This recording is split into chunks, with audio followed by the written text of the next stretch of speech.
যাত্রী বোঝাই বাস নিয়ন্ত্রণ হারিয়ে সার বোঝাই লরির মুখোমুখি সংঘর্ষ, আহত 5 থেকে 6 জন। শনিবার বর্ধমান 1 নম্বর ব্লকের সোনপুর যাত্রী বোঝাই বাস ও লরির মুখোমুখি সংঘর্ষ।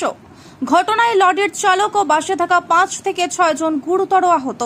স্থানীয় মানুষজন তাদের উদ্ধার করে চিকিৎসার জন্য বর্ধমান মেডিকেল কলেজ হাসপাতালে নিয়ে যায়। খবর পেয়ে ঘটনাস্থলে ছুটে আসে দেওয়ানদিঘি থানার পুলিশ।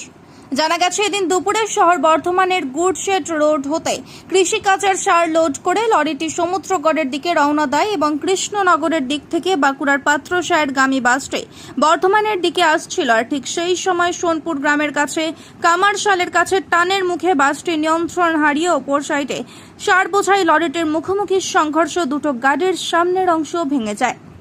বাসটির সামনে বসে থাকা 5 থেকে 6 জন যাত্রী ও লরির চালক গুরুতর আহত হয়। বড়সড় দুর্ঘটনার হাত থেকে বেঁচে যায় যাত্রী বোঝাই বাসটি। গ্রামবাসীদের দাবি, সমগ্র সোনপুর গ্রামটি নবদ্বীপ যাওয়ার রাস্তার উপরে অবস্থিত এবং খুব টান আছে, যার ফলে গ্রামবাসীরা আতঙ্কের মধ্যে থাকে। যাতে সমস্ত যানবাহন ওই রাস্তা দিয়ে ধীরে চলাচল করতে পারে, তার জন্য ব্যারিকেড দেওয়ার ব্যবস্থা করার কথা বলে পুলিশ প্রশাসনের কাছে গ্রামবাসীরা। আমরা যাচ্ছিলাম, আমরা নিজের জায়গাতে সেফ জোনেই ছিলাম, বাসটা টার্নিংয়ে জোরে এসে মেরে দিয়েছে। তুমি কি কোন গাড়িতে ছিলে? লরিতে ছিলাম। আচ্ছা, বাস এইটুকুই, আর কিছু বলার নেই। মানে বাসটা কি স্পিড ছিল? হ্যাঁ, স্পিড ছিল, ভালো স্পিড ছিল।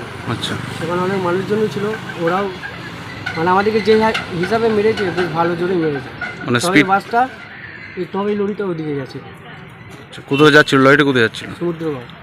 আচ্ছা, আর বাসটা কি বর্ধমান যাচ্ছিল নাকি? হ্যাঁ, বর্ধমানের দিকে। বর্ধমান। তোমাদের কারো কিছু হয়েছে নাকি? লরি ড্রাইভারের ক্ষতি হয়েছে, নাক কেটে গেছে, পায়ে প্রচণ্ড লেগেছে। গাড়ি যে স্ট্যান্ডে ছিল ওটা তো বসে গেছে না। আর বাসের দু একটা প্যাসেঞ্জারের মনে হয় শুধু সামনে যে কাঁচগুলো ছিল ওইগুলো সে কেটে ফেটে গেছে। তোমার নাম? শেখ সোহেল। এখানে অ্যাক্সিডেন্ট হয়েছিল। আচ্ছা, কিসের সাথে কিসের?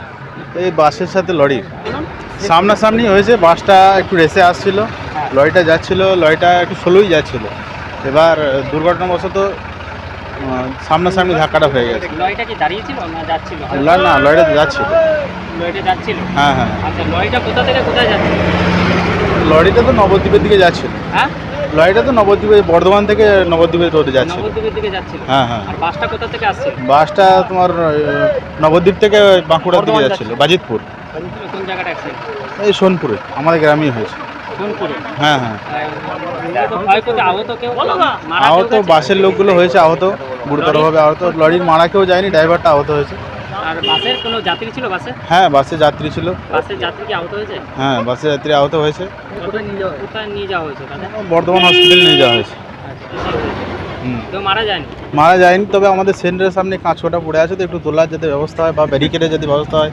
আমাদের গ্রামে যদি 2-4টে করে ব্যারিকেড দেওয়া হয় না, টার্নিং গ্রাম তো গোটা গ্রামটায়, রোডটা গ্রামের মাঝ দিয়ে রোডটা গেছে, এটা পুলিশ প্রশাসন যাতে ব্যবস্থা নেয় এটার জন্য একটু বলা। পুলিশ এসেছিল?